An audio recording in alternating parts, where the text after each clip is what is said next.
Hello प्यारे साथियों, स्वागत है आप सभी लोगों का आपके अपने maths by Vishal Bharti sir में। तो प्यारे साथियों, कैसे हैं आप सभी लोग। आपको मालूम होगा पिछले वीडियो में ही आपने देखा होगा कितनी ज़्यादा तबीयत ख़राब हो गई थी। तो काफ़ी समय यहाँ पर लगा थोड़ा रिकवर होने में। और इस तरह की देखिए प्रॉब्लम तो आती रहेंगी, लेकिन काम नहीं रुकना चाहिए और आपकी पढ़ाई भी नहीं रुकनी चाहिए। तो अभी क्या है, थोड़ा धीरे धीरे टाइम लग रहा है रिकवर होने में। अभी भी तबीयत पूरी तरह से सही नहीं हुआ है, तो थोड़ा सा वीडियो डिले होगा, तो घबराइएगा नहीं। लेकिन अपनी पढ़ाई जो है वो ज़रूर कंटिन्यू करिएगा, ठीक है। और बाकी जो आपका अभी हाल ही में जो एनटीपीसी का पूरा एग्ज़ाम हुआ है, उन सभी का जितना भी मुझे कंटेंट मिल रहा है बच्चों के द्वारा जो दिए गए हैं, उन सभी का मैं पीडीएफ आपको maths by Vishal Bharti sir में आप टेलीग्राम में सर्च करोगे तो वहाँ पर आपको मिल जाएगा। और उसका एक्सप्लेनेशन मैं तो आपको वीडियो के माध्यम से दे ही रहा हूँ, ठीक है।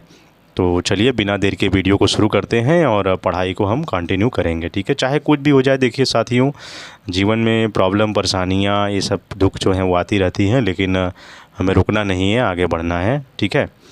तो क्योंकि जितनी भी समस्याएं हैं वो टेम्परेरी होती हैं, परमानेंट नहीं होता है। तो चलिए शुरू करते हैं। देखिए क्या है, तो ध्यान दीजिएगा, ये ज़्यादातर जो एनटीपीसी एग्ज़ाम है उसमें जीके का पोर्शन बहुत ही ज़्यादा इम्पोर्टेंट होता है। इतना मतलब महा इम्पोर्टेंट आप कह सकते हो, 50 सवाल उसी से पूछे जाते हैं।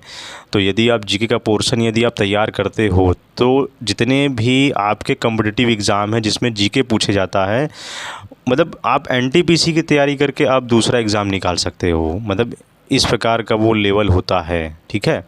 तो कोई भी क्वेश्चन हम लोग नहीं छोड़ेंगे। और ये भी आपको मालूम होना चाहिए कि जो एनटीपीसी में जो जीके का क्वेश्चन पूछता है वो करंट अफेयर से कम और पिछले साल के करंट अफेयर से ज़्यादातर सवाल पूछे जाते हैं। और स्टैटिक जीके से काफ़ी अच्छे खासे सवाल पूछे जाते हैं, हिस्ट्री से काफ़ी अच्छे खासे सवाल पूछे जाते हैं, ठीक है। तो चलिए देखिए क्या है, पहला प्रश्न पूछा गया है। तो समुद्रगुप्त के प्रयाग प्रशस्ति के रचयिता कौन है। देखिए जिन बच्चों ने मेरा वीडियो पुराना वाला देखा होगा, लूसेंट का भी मैंने समझाया, उसमें एक्सप्लेन कराया है, ये सवाल उसी में का देखिए पूछा गया है, ठीक है। तो समुद्रगुप्त के प्रयाग प्रशस्ति के रचयिता, ऑप्शन है कालिदास, बाणभट्ट, हरिसेन, रवि कीर्ति। क्या होगा इसका उत्तर। तो देखिए प्रयाग प्रशस्ति, हम लोग हर एक ऑप्शन का एक्सप्लेनेशन समझेंगे। तो यह एक इलाहाबाद स्तंभ शिलालेख भी इसे हम कहते हैं, और यह गुप्त सम्राट समुद्रगुप्त के शासनकाल का सबसे महत्वपूर्ण ऐतिहासिक स्रोत है। इनकी रचना जो है वो उनकी दरबारी कवि थे, वो उनका नाम था मंत्री हरिसेन ने किया था। तो इसका उत्तर क्या हो जाएगा, ऑप्शन सी जो है वो हरिसेन है। बाकी देखिए एग्ज़ाम में आपसे पूछता है कालिदास के जो है वो उन्होंने कौन सा यहाँ पर उन्होंने कृतियाँ रचना की हैं, तो ध्यान दीजिएगा। तो ये चंद्रगुप्त द्वितीय जो विक्रमादित्य के नवरत्नों में से एक थे कालिदास जी, तो उन्होंने अभिज्ञान शाकुंतलम और मेघदूत जैसी यहाँ पर एक महान कृतियों की रचना की थी, ठीक है। बाणभट्ट ने किसकी रचना की थी, ये 7वीं शताब्दी में राजा हर्षवर्धन के दरबारी कवि थे, इन्होंने हर्षचरित और कादंबरी लिखी थी। और रवि कीर्ति क्या है, देखिए ये चालुक्य राजा पुलकेशिन द्वितीय के दरबारी कवि थे, इन्होंने प्रसिद्ध ऐहोल अभिलेख जो है वो इसकी रचना की थी, जिसमें पुलकेशिन द्वितीय द्वारा हर्षवर्धन को हराने का उल्लेख भी है। तो ये जो बाकी ऑप्शन दिए गए हैं इनका भी एक्सप्लेनेशन देखिए आपको आना चाहिए, क्या क्या उनकी रचना है, ठीक है, क्या क्या घटनाएं हैं, ये सब आना चाहिए, तभी आप जो है जीके का पोर्शन को अच्छे से आप कर सकते हो, याद कर सकते हो, ठीक है। नेक्स्ट क्वेश्चन देखिए क्या पूछा गया है। पूछा गया है कि प्रयाग प्रशस्ति में समुद्रगुप्त की तुलना किन देवताओं से की गई है। देखिए उसी प्रश्न को ऐसे पूछ दिया, प्रयाग प्रशस्ति के समुद्रगुप्त की तुलना किन देवताओं से की गई है, मतलब टॉपिक आपका वही है। तो टॉपिक आपको देखिए पढ़ना चाहिए जीके में, यदि आप तैयारी करते हो तो टॉपिक ज़रूर मायने रखता है। बहुत सारे मैंने देखे हैं एसएससी के जो टीचर हैं, खासकर जीके के, कुछ एकाध जो टीचर को छोड़ दिया जाए तो वो सारे टीचर क्या करते हैं ना, टॉपिक को पूरा एक्सप्लेन नहीं करेंगे, ठीक है। वो डायरेक्टली जो है वो क्वेश्चन के अकॉर्डिंग जो है ऑप्शन वाइज उसको समझाने का प्रयास करेंगे, ज़्यादातर जो मैंने देखा है। टॉपिक को समझना बहुत ज़रूरी है। अब कहोगे आपको टॉपिक क्यों नहीं बताते हैं, देखिए टॉपिक में थोड़ा टाइम लगता है, ठीक है, समझना पड़ता है। जो पहली बार बच्चा पढ़ रहा है तो उसके लिए टॉपिक तो बहुत ज़्यादा ज़रूरी है, ठीक है। जो पढ़ चुका है उसके लिए उतना ज़रूरी नहीं है। देखिए क्या है पहला प्रश्न है, तो यही है था आपका प्रयाग प्रशस्ति में समुद्र की तुलना किन देवताओं से की गई है। तो ऑप्शन देख लीजिए, पहला है कुबेर, वरुण, इंद्र, यम है, विष्णु, शिव, ब्रह्मा, गणेश, सूर्य, चंद्र, वायु, अग्नि, या केवल जो है वो कुबेर और इंद्र हैं। तो क्या होगा इसका उत्तर देखिए। तो प्रयाग प्रशस्ति के 26वें श्लोक में हरिश्चंद्र ने समुद्रगुप्त को लोकपालों, जिसे दिक्पालों के नाम से बताया गया है, यहाँ पर इनके समान बताया है। इसमें समुद्रगुप्त की तुलना 4 प्रमुख देवताओं से की गई है। पहला यहाँ देखिए कुबेर, कुबेर मतलब धन के देवता, यानी उनकी उदारता और दानशीलता के कारण। फिर है वरुण, वरुण मतलब यहाँ पर समुद्र या जल के देवता, यानी उनकी शक्ति और न्याय के कारण। इंद्र देवताओं के राजा हैं, वो उनके साहस, विजय, अभियानों के कारण है। यम यानी मृत्यु के देवता, दुष्टों को दंड देने की उनकी क्षमता के कारण है। तो यहाँ से सही विकल्प क्या होगा, कुबेर, वरुण, इंद्र और यम। तो उत्तर ए जो है वो आपका सही है। जिन बच्चों ने ए लगाया होगा उनका सही होगा, ठीक है। और सारा समझते चलिए, मिलाते चलिए, और कॉपी पेन लेकर ज़रूर बैठे रहिएगा और उसको नोट डाउन ज़रूर कर लीजिएगा जो जो इम्पोर्टेंट है। देखिए क्या है नेक्स्ट क्वेश्चन। 1857 की क्रांति में कानपुर से नाना साहेब का साथ सबसे ज़्यादा जो है वो सेनापति के रूप में किसने दिया था। 1857 की क्रांति में कानपुर से नाना साहब का साथ जो है वो किसने दिया था ज़्यादातर। तो ऑप्शन है कुंवर सिंह, तात्या टोपे, मंगल पांडे या बेगम हजरत महल। देखिए 1857 के विद्रोह में कानपुर का जो नेतृत्व था वो नाना साहेब, यानी ये एक अंतिम पेशवा बाजीराव द्वितीय के दत्तक पुत्र थे, और उनका सबसे विश्वसनीय मुख्य सहयोगी तात्या टोपे थे। तो ये याद रखिएगा। तो यहाँ पर उनका सबसे ज़्यादा जो है वो सहयोगी बता सकते हो Tatya Tope. Option number B जो है वो आपका सही है। बाकी देखिए फैक्ट बहुत ज़्यादा है तो आपको खुद से पढ़ना पड़ेगा, इस फैक्ट को ज़रूर पूरा आप पढ़ लीजिए, ठीक है। नेक्स्ट क्वेश्चन देखिए क्या है।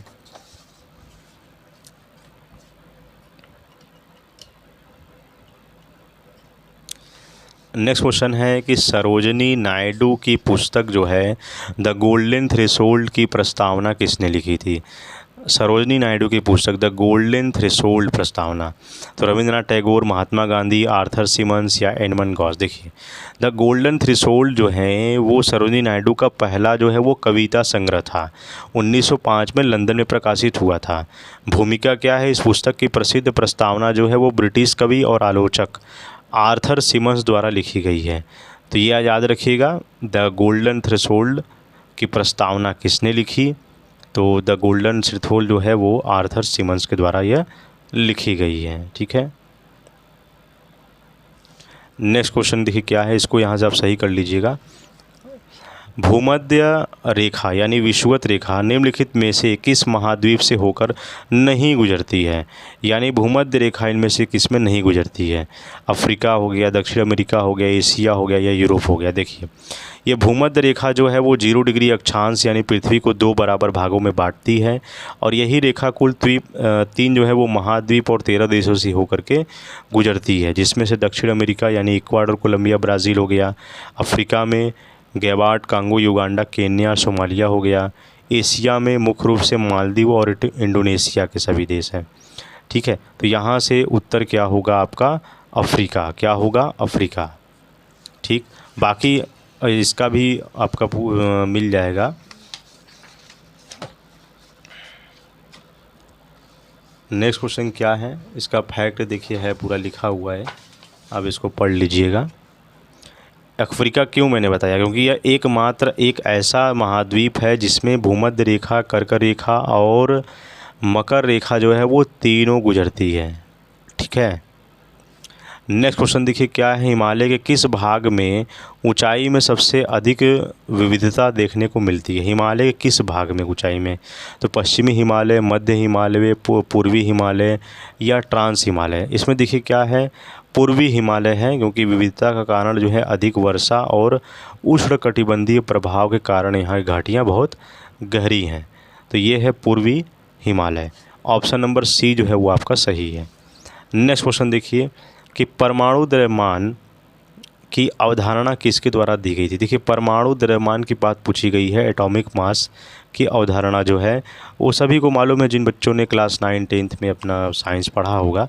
तो जॉन डाल्टन के द्वारा जो है वो एटॉमिक मास की अवधारणा दी गई थी। तो यहाँ से जॉन डाल्टन जो है ऑप्शन नंबर बी जो है वो आपका सही है। ठीक है, बाकी देख लीजिए क्या है, जे थॉमसन जो है वो इलेक्ट्रॉन की खोज थी ये परमाणु का जो है वो प्लम पुडिंग मॉडल दिया गया था। रदरफोर्ड क्या है, क्योंकि इन्होंने स्वर्ण पन्नी का प्रयोग माध्यम के परमाणु के नाभिक की खोज की थी।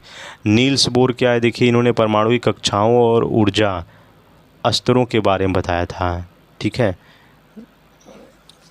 आगे क्या है क्वेश्चन देखिए, साइंस के भी देखिए सवाल आपसे पूछे जाएंगे। ठीक है, बाकी यहाँ से पूरा सिद्धांत क्या है पढ़ लीजिएगा। हाँ देखिए, न्यूमेरिकल क्वेश्चन पूछा गया है कि 20 मीटर गहराई पर पानी के नीचे दबाव यानी प्रेशर कितना होगा यदि पानी का घनत्व 1 किलोग्राम पर लीटर है और गुरुत्वीय त्वरण जी जो है वो 9.8 मीटर पर सेकंड स्क्वायर है। तो बच्चों ने सवाल ऐसे ही भेजा हुआ था, इंग्लिश थोड़ा कुछ हिंदी मिक्स करके। देखिए क्या है ये, इसका उत्तर क्या होगा, 19,600 या 1,96,000 पास्कल है या 196 पास्कल है या 1960 पास्कल है। इसका उत्तर देखिए क्या होगा, कैसे लगाया गया है, सब यहाँ पर प्रूफ है।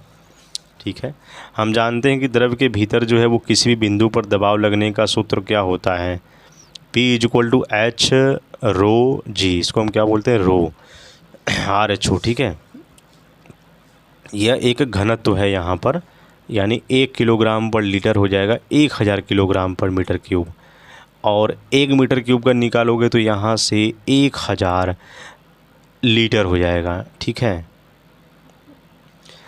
और जी का मान 9.8 मीटर पर सेकंड स्क्वायर है। गणना हम यहाँ पर डायरेक्ट क्वेश्चन को रखेंगे तो 1,96,000 पास्कल जो है वो मिल जाएगा। ठीक है, इसका उत्तर यही हो जाएगा। नेक्स्ट क्वेश्चन देखिए क्या है कि राज्य विधानसभा का सदस्य बनने के लिए न्यूनतम आयु सीमा क्या है। राज्य की विधानसभा सदस्य बनने के लिए देखिए 18 वर्ष, 21 वर्ष, 25 वर्ष या 30 वर्ष, क्या होगा इसका उत्तर देखिए कि भारतीय संविधान के अनुच्छेद 173 बी के अनुसार राज्य विधानसभा MLA का सदस्य बनने के लिए उम्मीदवार की आयु कम से कम 25 वर्ष जो है वो होनी चाहिए। ठीक है, MLA ये अगर यहाँ पर बन रहा है तो यहाँ से ऑप्शन जो है वो सी आपका सही है। ठीक, देखिए बहुत ये 16 तारीख का 3rd शिफ्ट वाला है, काफ़ी बड़ा है, थोड़ा टाइम लगेगा, या मैं 2 पार्ट में इस वीडियो को बना दूंगा। ठीक है, जिससे आपको आसानी हो। ठीक है, देखिए क्या है, कौन सा भारतीय शहर दूसरे विश्व स्वास्थ्य संगठन जो है वो पारंपरिक चिकित्सा वैश्विक शिखर सम्मेलन 2025 की मेज़बानी करेगा। कौन सा उत्तर देखिए, गांधीनगर, नई दिल्ली, बेंगलुरु, वाराणसी। तो देखिए भारत सरकार का जो आयुष मंत्रालय और विश्व स्वास्थ्य संगठन जो है वो संयुक्त रूप से 17 से 19 दिसंबर 2025 तक नई दिल्ली के भारत मंडपम में दूसरे पारंपरिक चिकित्सा वैश्विक शिखर सम्मेलन का आयोजन हुआ था। तो याद रखिएगा नई दिल्ली है इसका उत्तर। ठीक है, और देखिए बाकी सारे क्वेश्चन हैं, और एक आपका होमवर्क देखिए मैं आपको यहाँ से दे देता हूँ। ये आपका मैथ का देखिए सवाल पूछा गया है, ये आपका होमवर्क है। ठीक है, किसी ब्राउज़र या कंप्यूटर फोल्डर में PDF फाइल या उसके अंदर के शब्द को खोजने के लिए फाइंड के लिए किस शॉर्टकट का प्रयोग किया जाता है। तो याद रखिएगा अगर कोई ब्राउज़र या कंप्यूटर फोल्डर में PDF फाइल को खोजने के लिए एक शॉर्टकट की पूछा गया है, क्या होगा, Ctrl+V, Ctrl+F, Ctrl+C या Ctrl+Tab। तो याद रखिएगा Ctrl+F है, क्या है, Ctrl+F। ठीक, बाकी ये आपका होमवर्क क्वेश्चन है, इसका उत्तर देखिए आप कमेंट बॉक्स में बताइए क्या होगा। और हाँ बच्चों देखिए थोड़ा तबीयत सही नहीं है तो थोड़ा हौसला अफजाई ज़रूर किया कीजिए, मतलब कमेंट बॉक्स में कुछ लिख दिया कीजिए कि कुछ डाउट होंगे या कोई प्रश्न होगा।